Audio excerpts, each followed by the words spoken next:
Hi అండి. Welcome to our channel Varnitha Santosh 99.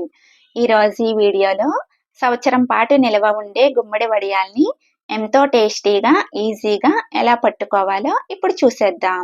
ముందుగా ఒక మీడియం సైజు గుమ్మడికాయని పైన బూడిద పోయేంత వరకు కడిగి ఇలా చిన్న చిన్న ముక్కలుగా కట్ చేసుకోవాలి. లోపల ఉన్న సీడ్స్ని పడేయకుండా వాటితోనే మనం వడియాల్ని పట్టుకోవచ్చు.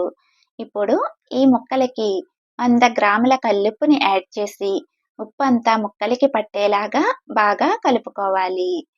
8 తవ్వల ముక్కలకి 1 తవ్వ మినపప్పుని నైటే నానబెట్టుకొని ఉంచుకోవాలి.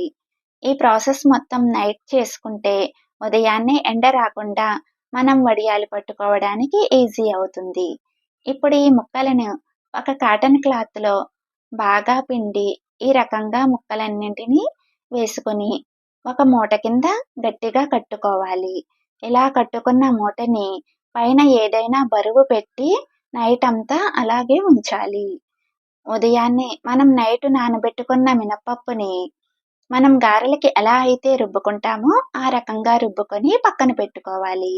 ఉదయానికి ముక్కలన్నీ లోపల వాటర్ పోయి ఈ రకంగా అయితే ఉంటాయండి. ఇప్పుడు ఈ ముక్కల్ని మనం రుబ్బు పెట్టుకున్న మినప్పిండిలో వేసి బాగా కలుపుకోవాలి.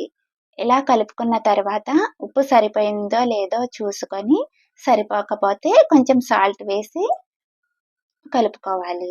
ఈ వడియాలు చారులోకి, పప్పు చారులోకి, పెరుగన్నంలోకి, పులుసు పెట్టుకోవడానికి చాలా టేస్టీగా ఉంటాయండి. ఇలా ఈ మిశ్రమాన్నంతటిని బాగా కలుపుకోవాలి.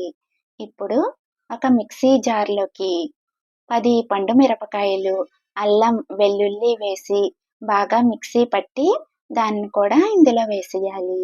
ఇప్పుడు కొంచెం జీలకర్రను కూడా యాడ్ చేసి మొత్తం అన్నీ బాగా కలిసేలాగా కలుపుకోవాలి. ఇలా కలుపుకున్న మిశ్రమాన్ని డాబా పైన ఒక కాటన్ చీర లేదా కవరు వేసి ఇలా చిన్న చిన్న ఉండలు కింద చేసి ఈ రకంగా పట్టుకోవాలి.